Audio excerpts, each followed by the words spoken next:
हमारे चल रहा है भाग संख्या 5। क्या चल रहा है? भाग संख्या 5 चल रहा है हमारे चल रहा है भाग संख्या 5। और भाग संख्या 5 में आर्टिकल संख्या 52 से 151 तक बात करेंगे। तो इसमें हमारे चल रहा है राष्ट्रपति। क्या चल रहा है? राष्ट्रपति। राष्ट्रपति इसमें चल रहा है हमारे राष्ट्रपति। और राष्ट्रपति की मैंने पिछली क्लास में आपको ट्रिक भी बता दी, तो एक बार वापस लिखते हैं राष्ट्रपति की ट्रिक। और ट्रिक का नाम है पकानी कोका, पकानी कोका दुयो दसम, पकानी कोका दुयो दसम, पकानी कोका दुयो दसम। और ये स्टार्ट होता है राष्ट्रपति। आर्टिकल संख्या 52, 53, 54, 55, 56, 57, 58, 59, 60 और 61। देखो 52 से 61 तक हमारे आर्टिकल हो जाएंगे एक ट्रिक में कंप्लीट। और राष्ट्रपति समझना बहुत ही इजी है, पूरा ट्रिक से समझेंगे, पूरा कंप्लीट A to Z राष्ट्रपति पूरी खोपड़ी में एक की बारी सेव हो जाएगा। कोई सा भी प्रश्न हो आपके प्रश्न छूटेगा नहीं। जैसे मान लीजिए कि अब राष्ट्रपति में पहला आ गया पे। पे का मतलब क्या होता है? राष्ट्रपति का पद होता है। क्या होता है? राष्ट्रपति का पद होता है। अब आपसे प्रश्न पूछा जाएगा कि राष्ट्रपति के पद का उल्लेख कौन से आर्टिकल में किया गया है, तो आपको तो ट्रिक याद है, पकानी कोका दुयो दसम और 52 से स्टार्ट करना 61 तक है। पकानी कोका दुयो दसम। पे का मतलब पद होता है। राष्ट्रपति का पद कहां से लिया गया है? तो जो राष्ट्रपति का पद है कहां से लिया गया है? ये ब्रिटेन से लिया गया है।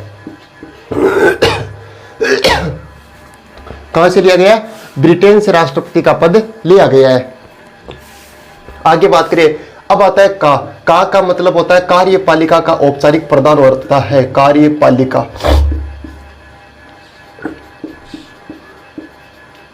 कार्यपालिका का औपचारिक प्रदान होता है। अब ये तो औपचारिक प्रदान होता है यानी फॉर्मेलिटी होता है, लेकिन रियल प्रदान कौन होता है कार्यपालिका का? जो रियल प्रदान होता है वो हमारे PM होते, प्राइम मिनिस्टर होते, प्रधानमंत्री होते। कौन होते हैं? प्रधानमंत्री रियल प्रदान होता है। तो आपसे पूछा जाएगा कि कार्यपालिका का औपचारिक प्रदान कौन होता है? राष्ट्रपति होता है। कौन से आर्टिकल में इसका उल्लेख किया गया है? तो आर्टिकल संख्या 53 में। उसके बाद अगला आएगा नी का मतलब क्या होता है? नी का मतलब होता है निर्वाचन। नी का मतलब क्या होता है? निर्वाचन होता है, राष्ट्रपति का निर्वाचन। अब राष्ट्रपति का निर्वाचन की बात की गई आर्टिकल संख्या 54 में। किसमें की गई है? आर्टिकल संख्या 54 में किसकी बात की गई है? राष्ट्रपति के निर्वाचन की बात की गई है। अब जो राष्ट्रपति का जो निर्वाचन होता है वो 3 प्रकार से होता है। पहला होता है एकल संक्रमणीय, एकल संक्रमणीय, एकल संक्रमणीय। दूसरा अनुपातिक प्रणाली, अनुपातिक प्रणाली। तीसरा अप्रत्यक्ष रूप से, अप्रत्यक्ष रूप से। यानी आपके यूपीपीसीएस में, इनमें यूपीएससी में जो मेंस में एग्जाम में आएगा ना आपके प्रश्न, तो इस प्रकार पूछा जाएगा और आपको ऑप्शन दे दिया जाएगा कि राष्ट्रपति का निर्वाचन के संबंध में कौन सा कथन सत्य है। तो वहां दिया आएगा राष्ट्रपति का निर्वाचन एकल संक्रमणीय होता है, अनुपातिक प्रणाली होती है, अप्रत्यक्ष होता है। जैसे मान लीजिए 2 ऑप्शन आ गए, एकल संक्रमणीय हो गया, अनुपातिक प्रणाली होगी, लेकिन यह अप्रत्यक्ष की जगह प्रत्यक्ष दे दिया और फिर कहा कि बताओ इनमें से कौन सा सही है। यदि अप्रत्यक्ष है तो अप्रत्यक्ष ही याद रखना है, प्रत्यक्ष याद नहीं रखना है। अब देखो अप्रत्यक्ष का मतलब होता है कि इसमें जनता भाग नहीं लेती है। कौन भाग नहीं लेती है? इसमें जनता भाग नहीं लेती है। जनता के द्वारा जो चुने गए लोग हैं वो भाग लेते हैं। जनता के द्वारा जो चुने गए, जनता ने जिन्हें चुना है वो लोग इसमें क्या लेते हैं? भाग लेते हैं। इसमें हमारे मान लीजिए 28 राज्य हो गए प्लस 3 यूटी हो गए, यूनियन टेरिटरी यानी केंद्र शासित प्रदेश हो गए। कैसे? कौन कौन से हो गए? दिल्ली हो गया, पांडुचेरी हो गया, जम्मू कश्मीर हो गया। दिल्ली, पांडुचेरी, जम्मू कश्मीर हो गया। इन तीनों के जो होते हैं 28 राज्यों के, इनके तो MLA भाग लेते हैं। क्या लेते हैं? MLA, member legislative of assembly, member legislative of assembly होता है। MLA भाग लेते हैं और MP भाग लेते हैं। MP का मतलब होता है member of parliament, member of parliament. जो संसद हमारी होती है वो होती है MP। तो अब आता है कि राष्ट्रपति के निर्वाचन में कौन भाग लेते हैं? तो देखो 28 राज्य के MLA कौन भाग लेते हैं? 28 राज्यों के MLA भाग लेते हैं और 3 यूटी के भी। तो ये तो इसमें क्या लेते हैं? भाग लेते हैं। अप्रत्यक्ष रूप से है यानी इसमें जनता भाग नहीं लेती, जनता के द्वारा चुने गए लोग भाग ले रहे। देखो जनता ने चुना, MLA को चुना, MP को चुना, ये लोग क्या लेते हैं? भाग लेते हैं राष्ट्रपति के निर्वाचन में। हमने तो इन लोगों को चुना, MLA और MP इनको चुना, लेकिन अब ये किसे चुनेंगे, राष्ट्रपति को चुनेंगे। यानी हमारे यदि ये लोग अच्छे रहेंगे तो ये अच्छे ही राष्ट्रपति का चुनाव करेंगे। तो इसलिए इन पर ज्यादा ध्यान रखें, ये अच्छे आने चाहिए। तो एमएलए और एमपी भाग लेते हैं। कौन लेते हैं, एमएलए और एमपी भाग लेते हैं। अब जो एमएलए होते हैं, यानी राष्ट्रपति का निर्वाचन अप्रत्यक्ष रूप से होता है, यानी जनता भाग नहीं लेती है। जनता के द्वारा चुने गए जो लोग होते हैं, भेजे गए हैं असेंबली, वो लोग क्या लेते हैं, भाग लेते हैं। अब इसमें कितने एमएलए, यानी लगभग होता है कि राष्ट्रपति के निर्वाचन में कितने वोटिंग होती है, तो लगभग 11 लाख वोटिंग होती है। यानी 11 लाख वोट चाहिए। कितने वोट आते हैं, 11 लाख, 11 लाख वोट आते हैं। यानी 5,49,545 वोट तो आते हैं एमएलए के। यानी 5,49,545 वोट, 5,49,545 वोट आते हैं, वो तो आते हैं एमएलए के। और इतने ही वोट किसके आते हैं, एमपी के आते हैं। तो दोनों को मिलाते तो लगभग 11 लाख होते हैं। कितने होते हैं, लगभग 11 लाख होते हैं। लगभग 11 लाख होते हैं। तो आता है कि राष्ट्रपति के निर्वाचन के लिए वोट कितने आते हैं, लगभग 11 लाख आते हैं। एमएलए के कितने आते हैं, तो एमएलए आते हैं 5,49,545 और इतने वोट हमारे एमपी के आते हैं। तो ये हो गया राष्ट्रपति का जो निर्वाचन होता है कैसा होता है। अभी तो एक के बारे में बताया, अप्रत्यक्ष के बारे में। भाई राष्ट्रपति का निर्वाचन कैसे होता है, अप्रत्यक्ष रूप से होता है। इसमें जनता भाग नहीं लेती है, जनता के द्वारा चुने गए लोग, जो चुनिंदे लोग हैं वही भाग लेते हैं। जैसे एमएलए हो गया, एमपी भाग लेते हैं। तो ये हो गया राष्ट्रपति का निर्वाचन में। अब एक बात और आती है कि जो राष्ट्रपति का निर्वाचन होता है ना, इसमें जैसे एक तो हमारे हो गया ये देखो, एक मिनट, जैसे हमारा राज्य हो गया, तो राज्य के लिए कानून कौन बनाती है, राज्य के लिए कानून विधानमंडल बनाती है। और विधानमंडल के भी कितने सदस्य, दो अपने सभा हो गई, एक तो हो गई विधानसभा और एक हो गई विधान परिषद। विधानसभा और एक हो गई विधान परिषद। एक तो विधानसभा, यानी विधानमंडल के दो भाग, विधानसभा हो गई, 2 सदन हो गए इसके, एक तो विधानसभा हो गई, एक हो गई विधान परिषद। विधानसभा, विधान परिषद। और यदि ये बात करते हैं देश के लिए कानून कौन बनाती है, संसद बनाती है, पार्लियामेंट बनाती है। संसद के भी 2 सदन हो गए, एक तो हो गया लोकसभा, एक हो गया राज्यसभा। लोकसभा, राज्यसभा। जैसे देखो हमारे राज्य के लिए कानून कौन, राज्य के लिए जो कानून बनाती है उसका नाम है विधानमंडल। विधानमंडल, ये तो राज्य के लिए कानून बनाती है, जबकि देश के लिए संसद। देश के लिए संसद। विधानमंडल के 2 सदन हो गए, विधानसभा, विधान परिषद। देखो ये देखो पहले, भाई राष्ट्रपति का निर्वाचन होता है एकल संक्रमणीय अनुपातिक प्रणाली, अप्रत्यक्ष रूप से। तो अप्रत्यक्ष का मतलब हो गया कि जनता भाग नहीं लेती, जनता के द्वारा चुने गए लोग भाग लेते हैं। तो अप्रत्यक्ष में कौन कौन से चुने गए, जैसे एमएलए हो गया, एमपी हो गया। अब ये तो होता है निर्वाचन है भाई अप्रत्यक्ष रूप से होता है, लेकिन निर्वाचन होता कैसे है।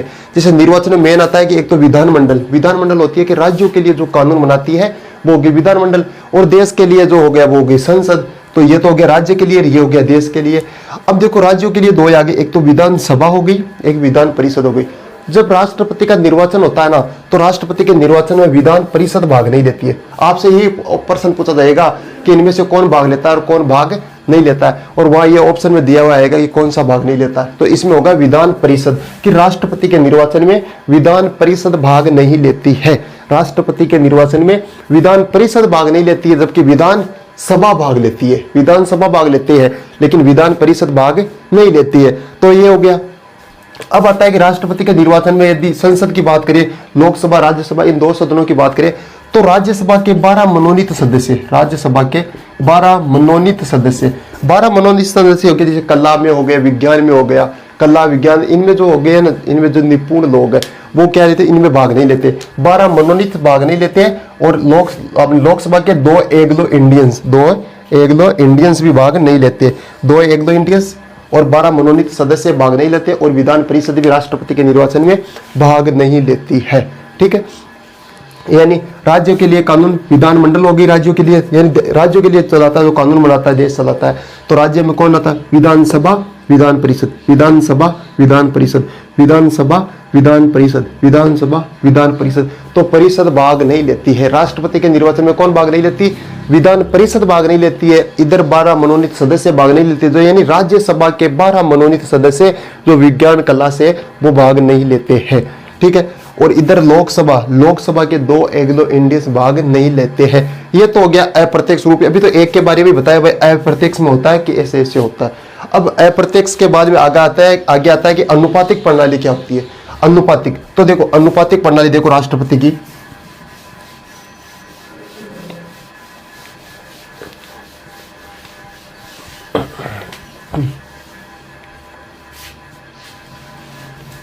ये तो हो गया प्रत्यक्ष कंप्लीट। अब देखो अनुपातिक प्रणाली, देखो अनुपातिक प्रणाली में उम्मीदवार होते हैं, जैसे ए हो गया, बी हो गया, सी हो गया, जैसे 3 उम्मीदवार खड़े हुए राष्ट्रपति के चुनाव में, ठीक है। ये 3 उम्मीदवार है जो राष्ट्रपति के निर्वाचन में खड़े हुए हैं, ठीक है। और हमें मान लीजिए कि इनको वोट देना है, वोट तो सभी को देना है, तीनों को। जैसे मान लीजिए एक नंबर पर कोई भी दूसरा एक उम्मीदवार का नाम ए है, ए का नाम बी है, ए का नाम सी है, 3 उम्मीदवार हो गए। अब तीनों में से मान लीजिए कि आपने कहा कि ये सबसे अच्छा है, मैं तो 1 नंबर इससे दूंगा, तो सी वाले को आपने 1 नंबर दे दिया। फिर कहा कि बी ए वाला अच्छा है, इसको मैं 2 नंबर दूंगा, यानी पहली प्राथमिकता आपने सी वाले दी, भाई ये इन तीनों में से सबसे अच्छा है। फिर कहा कि यदि दूसरे नंबर की मैं प्राथमिकता दूंगा तो ए वाले दूंगा भी, इसके बाद ये ठीक है, और ये 3 नंबर तो ये हो ही गया। फिर मान लीजिए कि आपने प्राथमिकता दे दी 1 नंबर ए वाले को, 2 नंबर इसको और 3 नंबर इसको। फिर मान लीजिए कि आपने और प्राथमिकता दे दी कि 1 नंबर ये हो गया, फिर 2 नंबर ये हो गया, 3 नंबर ये हो गया। इसी प्रकार मान लीजिए कि आपने इन 3 की देख लेते हैं सबसे पहले, भाई मान लीजिए 3 ने आपको प्राथमिकता दी, मान लीजिए एक और मान लो, 1 नंबर इसको, 2 इसको, 3 इसको। इस प्रकार आपने प्राथमिकता दे दी। भाई प्राथमिकता का मतलब हो गया कि 3 लोग खड़े कर दिए आपके पास और कहा कि इनमें से सबसे अच्छा किससे पसंद करते हैं आप, तो आपने कहा कि मैं तो 1 नंबर दूंगा इसे, ये सबसे ठीक है। इसके बाद ये थोड़ा बहुत ठीक है, तो मान लीजिए 2 नंबर आपने इसी के दे दिया। फिर कहा कि ये सबसे अंत में तो 3 नंबर। इस प्रकार सभी को वोटिंग करनी है, तो ये हो गया वोटिंग का क्रम। अब यानी इनकी वोटिंग करेगी, यानी अनुपातिक प्रणाली की बात करिए, अनुपातिक प्रणाली, भाई अनुपातिक प्रणाली कैसी होती है, तो इस प्रकार अनुपातिक प्रणाली होती है। अब देखो 1 नंबर किस किस के आ रहा है, 1 नंबर 1 2, इसके कितने आ रहे, 2 आ रहे, ठीक है। इसमें 1 नंबर कितना आ रहा है, 1 ही आ रहा है। इसमें कितने आ रहे हैं, 1, ओनली 1।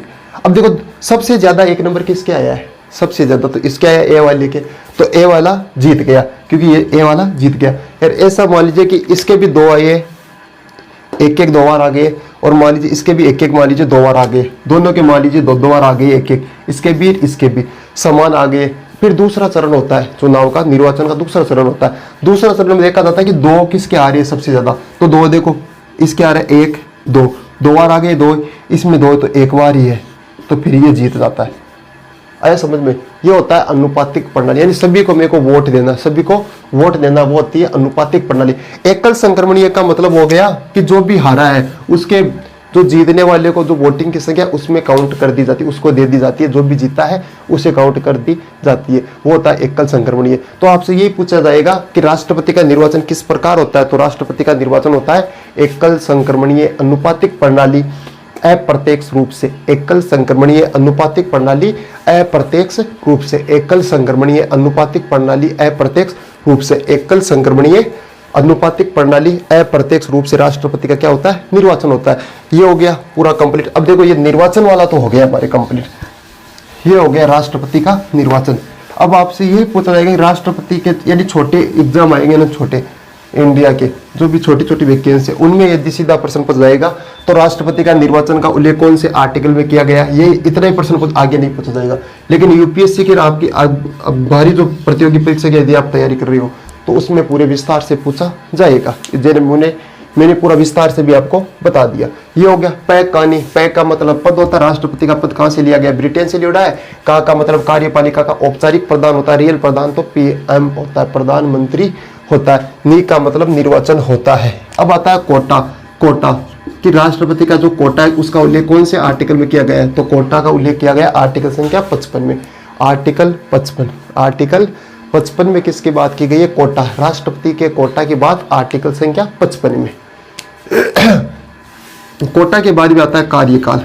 कार्यकाल सभी को पता है राष्ट्रपति का कार्यकाल कितने साल का होता है, 5 वर्ष का होता है। कितने वर्ष का होता है, 5 वर्ष का होता है। राष्ट्रपति का कार्यकाल 5 साल का होता है। कितने साल का होता है, 5 साल के लिए आता है राष्ट्रपति चुन के। फिर आता है दो का मतलब होता है दोबारा निर्वाचन। दोबारा निर्वाचन कि राष्ट्रपति दोबारा निर्वाचित भी हो, एक राष्ट्रपति 2 बार भी आ सकता, तो दोबारा निर्वाचन भी राष्ट्रपति का हो सकता है। तो दोबारा निर्वाचन हो गया आर्टिकल संख्या 57 में। फिर आता है योग्यता। राष्ट्रपति की जो योग्यता है, तो योग्यता का उल्लेख किसमें किया गया है, योग्यता का उल्लेख किया गया 58 में। आर्टिकल संख्या 58 में हो गया योग्यता। योग्यता के लिए क्या होना चाहिए, योग्यता के लिए होना चाहिए एक तो उसकी आयु 35 वर्ष होनी चाहिए, आयु 35 वर्ष होनी चाहिए। वो भारतीय होना चाहिए। क्या होना चाहिए? भारतीय होना चाहिए। आयु 35 वर्ष और भारतीय होना चाहिए। ये हो गई योग्यता। योग्यता में ज्यादा याद रखना है। दय का मतलब दशा, दय का मतलब दशा या शर्त। दशा लिख दो या शर्त लिख दो। भाई शर्त क्या है राष्ट्रपति बनने के लिए? शर्त यह है कि भाई एक तो दिवालिया नहीं होना चाहिए। दिवालिया, दिवालिया का मतलब पैसे नहीं मांगना चाहिए, कोई भी पैसे माथे नहीं होने चाहिए, यानी दिवालिया। अगर दिवालिया हो गया, घाटे में चला गया, तो ऐसा नहीं होना चाहिए। और एक शर्त यह है कि वो सरकारी पद पर नहीं रहना चाहिए, कोई भी सरकारी नौकरी में नहीं रहना चाहिए। तो दिवालिया हो गया, सरकारी नौकरी में हो गया, भारतीय होना चाहिए। कुछ इस प्रकार की शर्तें रखी गई राष्ट्रपति की, याद करने की कोई जरूरत नहीं है। 60 में हो गया शपथ। 60 में क्या हो गया? राष्ट्रपति की शपथ। अब राष्ट्रपति को शपथ कौन दिलाता है? राष्ट्रपति को शपथ दिलाता है CJI। CJI, CJI, CJI का मतलब होता है chief justice of India. Chief justice of India, chief justice of India यानी मुख्य न्यायाधीश, सुप्रीम कोर्ट का मुख्य न्यायाधीश। सुप्रीम कोर्ट हो गया हमारा ये सुप्रीम कोर्ट का मुख्य न्यायाधीश। सुप्रीम कोर्ट का मुख्य न्यायाधीश क्या दिलाता है? शपथ दिलाता है। सुप्रीम कोर्ट का मुख्य न्यायाधीश क्या दिलाता है? शपथ दिलाता है। तो राष्ट्रपति की शपथ हो गई। आर्टिकल संख्या 60 कौन दिलाता है? CJI, chief justice of India. Chief justice of India, chief justice of India क्या दिलाता है? शपथ दिलाता है। मान लीजिए कि चीफ जस्टिस ऑफ इंडिया है ही नहीं पद पर, तो शपथ कौन दिलाएगा? 33 जो जज है, इन 33 जजों में सबसे जो वरिष्ठ है वही इनको क्या दिलाएगा? शपथ दिलाएगा। इन 33 में से तो 33 इनके पीठ प्रधान है, इनमें से सबसे जो ताकतवर अगला वाला यानी वरिष्ठ है, सबसे अच्छा है, वही क्या दिलाएगा? शपथ दिलाएगा। 33 में से सबसे अच्छा है वो क्या दिलाएगा? शपथ दिलाएगा। तो सुप्रीम अपन को या राष्ट्रपति को शपथ कौन दिलाता है? सुप्रीम कोर्ट का मुख्य न्यायाधीश। मुख्य न्यायाधीश नहीं है तो इसके स्थान पर जो इन 33 में से जो भी सबसे वरिष्ठ है, ठीक है, वो क्या दिलाएगा? शपथ दिलाएगा। यह हो गई शपथ। शपथ के बाद बताया आर्टिकल संख्या 61 में महदेश है। मैं का मतलब होता है महाभियोग। मैं का मतलब होता है महाभियोग। महाभियोग, मैं का मतलब महाभियोग। महाभियोग का मतलब बोल देता है होना है पद से हटाना। महाभियोग का मतलब या तो सीधा कह दो कि राष्ट्रपति को पद से निकाल दिया गया, हटा दिया गया, लेकिन ऐसा अच्छा नहीं लगता, इसलिए एक पद का उल्लेख हो गया महाभियोग। महाभियोग का मतलब भी यही होता है कि पद से हटाना, राष्ट्रपति को पद से हटाना, वो भी महाभियोग होता है। अब महाभियोग का कारण क्या है कि राष्ट्रपति को पद से हटाने का? एक तो पूछा जाएगा आपसे कारण कि महाभियोग लगाने का कारण बताइए।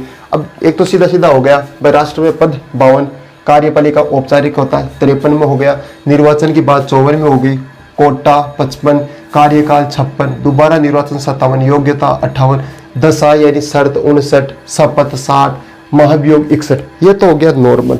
अब पूछा जाएगा कि महाभियोग लगाने के कारण बताओ। तो कारण है कि यदि मान लीजिए कि राष्ट्रपति ने संविधान का अतिक्रमण किया है, संविधान का क्या किया है? अतिक्रमण किया। संविधान का अतिक्रमण किया यानी प्रधानमंत्री ने कोई भी काम बताया राष्ट्रपति को और राष्ट्रपति उसे करने से इनकार कर देता है, तो वो संविधान का क्या कर रहा है? अतिक्रमण कर रहा है। ऐसी स्थिति में महाभियोग लगाया जा सकता है, राष्ट्रपति को पद से हटाया जा सकता है। अब बात करते हैं पूरे महाभियोग के बारे में कि महाभियोग किस प्रकार लगाया जाता है, किस प्रकार हम राष्ट्रपति को अपने पद से हटा सकते हैं। तो महाभियोग की पूरी प्रोसेस देखते हैं।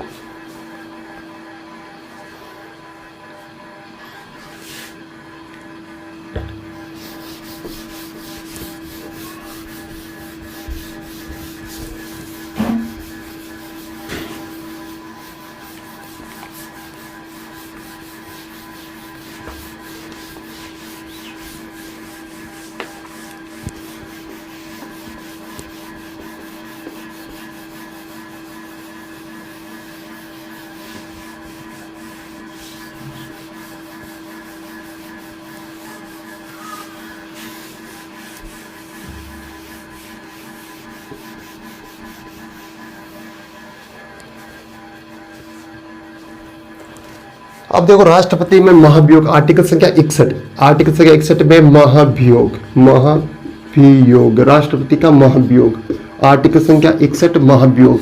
महाभियोग लगाने का कारण तो पता ही है, यानी संविधान का यदि अतिक्रमण किया है, संविधान का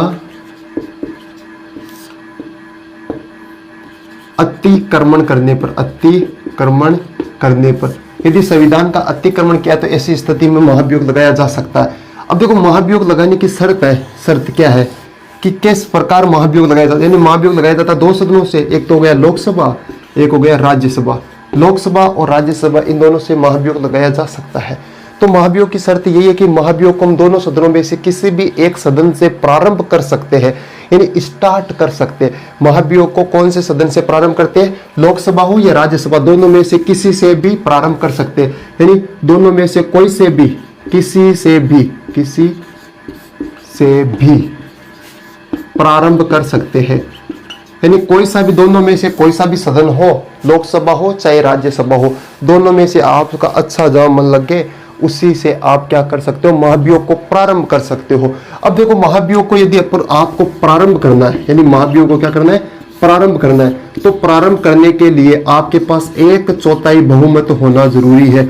25% बहुमत कितना चाहिए? 25% चाहिए। कितना चाहिए? 25% से आपको प्रारंभ, 25% लोग आपको कहने चाहिए कि हाँ राष्ट्रपति ठीक नहीं, इसे पद से हटा दो, आप भी, मैं भी हटाना चाहता हूँ, मैं भी हटाना चाहता हूँ, इस प्रकार लोग हाथ खड़े करें, मैं भी। तो आप हटाने के लिए कितने लोगों की आवश्यकता होती है? चालू करने के लिए, प्रारंभ करने के लिए 25% लोग कहने चाहिए। यदि इन 25% के कहने के बाद यदि इसी सदन से, जैसे मान लीजिए कि लोकसभा सदन से, इस लोकसभा से यदि प्रारंभ हुआ, दोनों में से किसी से भी प्रारंभ कर दो, लेकिन मान लीजिए कि लोकसभा से आपने प्रारंभ कर दिया, तो इसी से ही आपको क्या करना पड़ेगा? पारित करना पड़ेगा। यदि इसी से भी आपको क्या करना है? पारित कर दिया, ये पारित हो गया, मान लीजिए 2/3 बहुमत से, 2/3 का मतलब हो गया 66% लोग ने, यानी 2/3 लोगों ने भी ये कह दिया, यानी 66% लोगों ने भी कह दिया कि राष्ट्रपति ठीक नहीं, हटा दो, मैं भी तैयार हूं हटाने के लिए, हटाना ही चाह रहा हूं। तो ये हो गया, यानी महाभियोग को प्रारंभ करने के लिए 1/4 बहुमत चाहिए, जबकि पारित करने के लिए 2/3 बहुमत चाहिए। कितना चाहिए?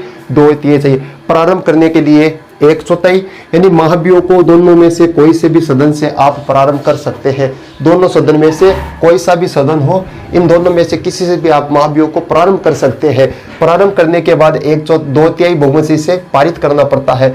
जैसे मान लीजिए कि एक सदन से हमारा महाभियोग पारित हो गया, पहले प्रारंभ हो गया फिर पारित हो गया, पारित होने के बाद इसे दूसरे सदन में भेजा जाता है, उससे पहले 14 दिन पहले, इससे 14 दिन पहले राष्ट्रपति को सूचना देनी पड़ती है कि आपके खिलाफ महाभियोग जारी हो चुका है, आप अपने सबूत ढूंढने स्टार्ट कर दो, निर्दोष होना साबित कर दो। तो राष्ट्रपति का 14 दिन का समय मिलता है। 14 दिन में यदि वो निर्दोष साबित होता है तो महाभियोग से बच सकते हैं, अन्यथा महाभियोग लगा और राष्ट्रपति जी चले गए, ठाकुर तो गया। तो ये हो गया महाभियोग। अब मान लीजिए जैसे 14 दिन के बाद इसी दूसरे सदन से ये पारित हो गया 2/3 बहुमत से, दूसरे सदन से 2/3 बहुमत से यदि पारित हो गया, पारित होते राष्ट्रपति तो गयो, ठाकुर तो गयो, तो राष्ट्रपति हट जाता है अपने पद से। लेकिन देखो राज्यसभा, मैंने देखो एक बात की थी राष्ट्रपति के निर्वाचन की, तो निर्वाचन में मैंने कहा कि एक तो होता लोकसभा और एक होता राज्यसभा। मैंने कहा कि राज्यसभा के 12 मनोनीत सदस्य जो विज्ञान कला संकाय से है वो इसमें निर्वाचन में भाग नहीं ले सकते। वहां देख लो वो 12 लोग निर्वाचन में भाग नहीं ले रहे थे, लेकिन यहाँ राष्ट्रपति के जो आता है महाभियोग, तो महाभियोग में वो 12 लोग क्या लेते? भाग लेते। क्या लेते? वो 12 लोग भाग लेते। निर्वाचन में 12 मनोनीत सदस्य भाग नहीं लेते, लेकिन यहाँ महाभियोग में 12 के 12 भाग लेते हैं। और राज्यसभा के 2, लोकसभा के 2 एंग्लो इंडियंस भी निर्वाचन में भाग नहीं ले रहे थे, लेकिन यहाँ वो भी दोनों क्या लेते? भाग लेते। तो 12 मनोनीत और 2 एंग्लो इंडियंस ये भी राष्ट्रपति के महाभियोग में भाग लेते हैं। महाभियोग का मतलब होता है कि पद से हटा देना, राष्ट्रपति को पद से हटा देना, वो होता है महाभियोग। अब महाभियोग को प्रारंभ कर रहे हैं आप, तो दोनों सदनों में से कोई सा भी सदन हो आप प्रारंभ कर सकते हैं। दोनों में से कोई सा भी सदन हो, किसी सदन से भी आप प्रारंभ कर सकते हैं। जैसे मान लीजिए कि दोनों में से किसी भी एक सदन से आपने महाभियोग को प्रारंभ कर दिया, कितने? 1/4 बहुमत से, 25% बहुमत से प्रारंभ कर दिया।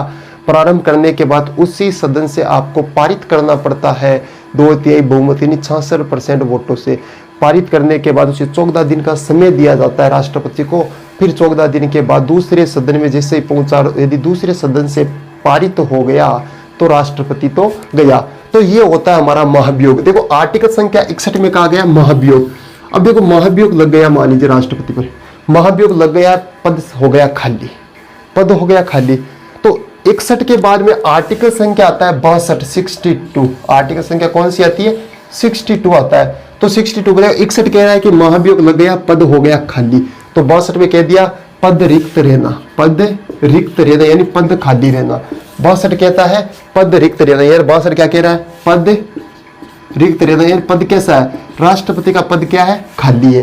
तो आर्टिकल संख्या 61 महाभियोग, आर्टिकल संख्या 62 पद रिक्त, राष्ट्र देखो 61 में हटा दिया तो पद तो खाली होगा, तो 62 में कह दिया कि राष्ट्रपति का पद कैसा है, रिक्त है। तो इसमें पूछी जाती है शर्तें, भाई ऐसी कौन सी शर्त है कि राष्ट्रपति का पद खाली रह सकता है, कौन कौन सी ऐसी सिचुएशन कंडीशन आती है उस कंडीशन में राष्ट्रपति का पद खाली रहता है। तो देखो सिचुएशन कौन कौन सी आती है।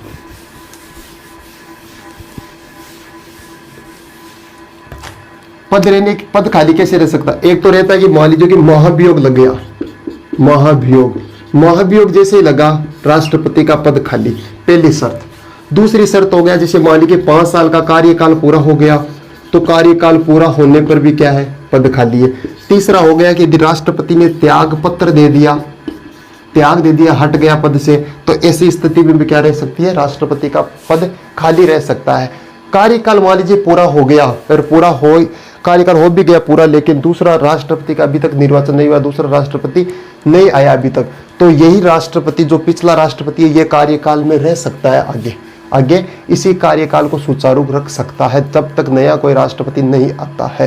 तो ये हो गया राष्ट्रपति। 61 में तो हो गया महाभियोग, 62 में हो गया पद रिक्त होना।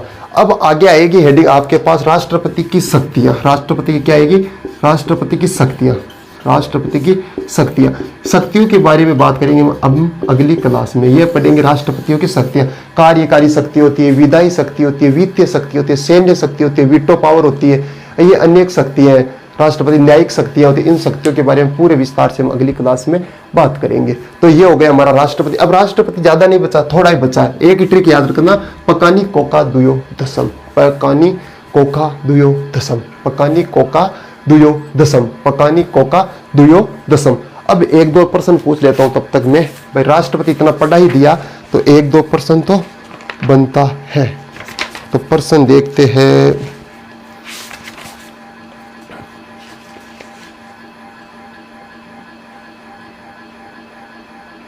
हाँ, प्रश्न आया हुआ है बीपीएससी प्री 2022 का, 2022 का अभी का ही प्रश्न है, 2022 का बीपीएससी का, ठीक है, प्री का आया हुआ प्रश्न है। भारत का राष्ट्रपति कितनी बार पुनः चुनाव के लिए पात्र होता है? देखो मैंने बता दिया, दोबारा निर्वाचन मैंने बताया। प्रश्न आया हुआ है 2022 का, 2022 का प्रश्न है। देखो भारत का राष्ट्रपति कितनी बार पुनः चुनाव के लिए पात्र होता है? देख लो प्रश्न आ गया ट्रिक में से, पकानी कोका दुयो दसम, दुयो दोबारा निर्वाचन। तो ऑप्शन संख्या दिए, ऑप्शन दिए, यानी प्रश्न तो आ ही गया समझ में, भाई भारत का राष्ट्रपति कितनी बार पुनः चुनाव के लिए पात्र होता है, दोबारा चुनाव करा सकता है खुद का, कितनी बार? तो देखो पहला ऑप्शन है 1 बार, दूसरा है 2 बार, तीसरा 3 बार, चौथा कितनी भी बार, पांचवा इनमें से कोई नहीं।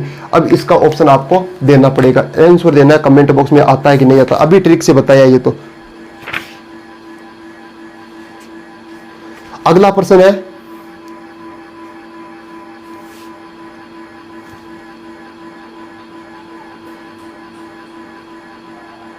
हाँ अगला प्रश्न है कि भारत का प्रधानमंत्री, अभी कराया नहीं ये प्रश्न, लेकिन प्रश्न ऐसे आगे, भारत का प्रधानमंत्री किसके प्रति जवाबदेह होता है? यानी भारत का प्रधानमंत्री किसे जवाब देता है, किसे जवाब देता है? भारत का प्रधानमंत्री किसे जवाबदेह होता है? ये भी प्रश्न क्या है आया हुआ है, मंत्रिमंडल को, राष्ट्रपति को, लोकसभा या राज्यसभा को, ठीक है, बीपीएससी प्री का एग्जाम का है ये भी।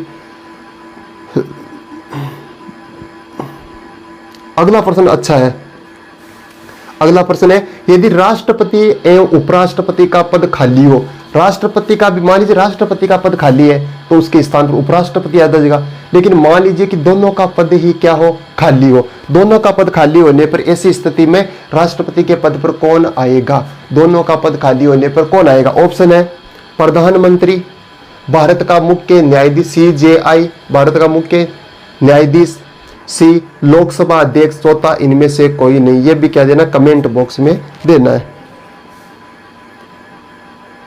हाँ अगला प्रश्न देखो, कितने अच्छे प्रश्न है, पूरे आ रहे क्वेश्चन, एक ट्रिक में हो गए कंप्लीट। प्रश्न है कि भारत का कार्यपालिका का अध्यक्ष कौन होता है? भारत के कार्यपालिका का अध्यक्ष कौन होता है? कार्यपालिका का अध्यक्ष राष्ट्रपति, मैंने बताया कार्यपालिका का औपचारिक प्रधान होता है, औपचारिक रियल प्रधान नहीं होता है, लेकिन इसमें क्या पूछा गया है, कि भारत का कार्यपालिका का अध्यक्ष कौन होता है? राष्ट्रपति, प्रधानमंत्री, विरोधी दल का नेता, भारत सरकार के मुख्य सचिव। ठीक है, ये भी आपको क्या देना, ऑप्शन देना है। हाँ, अब क्या आया अच्छा प्रश्न यूपीएससी का। भारत में राष्ट्रपति का चुनाव किया जाता है। भारत में राष्ट्रपति का चुनाव किया जाता है। देखो, प्रत्यक्ष निर्वाचन द्वारा, कितना अच्छा ऑप्शन है। प्रत्येक ऑप्शन सुना भाई, भारत का राष्ट्रपति का निर्वाचन किस प्रकार किया जाता है? पहला ऑप्शन है प्रत्यक्ष निर्वाचन द्वारा, लेकिन मैंने बताया एकल संक्रमणीय अनुपातिक प्रणाली अप्रत्यक्ष रूप। एकल संक्रमणीय, तीन नाम याद करना, एकल संक्रमणीय अनुपातिक प्रणाली अप्रत्यक्ष रूप। तो इसमें ऑप्शन है प्रत्यक्ष निर्वाचन द्वारा। प्रत्यक्ष आ गया, अब आप देखना कटेगा या सही होगा, देख लेना। दूसरा है एकल संक्रमणीय द्वारा, ये तो चलो ठीक है, अनुपातिक प्रणाली द्वारा। और चौथा खुला बैलेट प्रणाली द्वारा। खुला बैलेट प्रणाली द्वारा। अब इनमें से बताना है खुला बैलेट प्रणाली द्वारा। और अगला आ गया कि बी और सी उपरोक्त दोनों।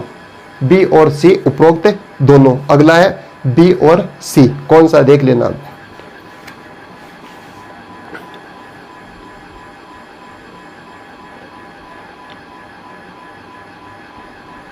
ठीक, बहुत है।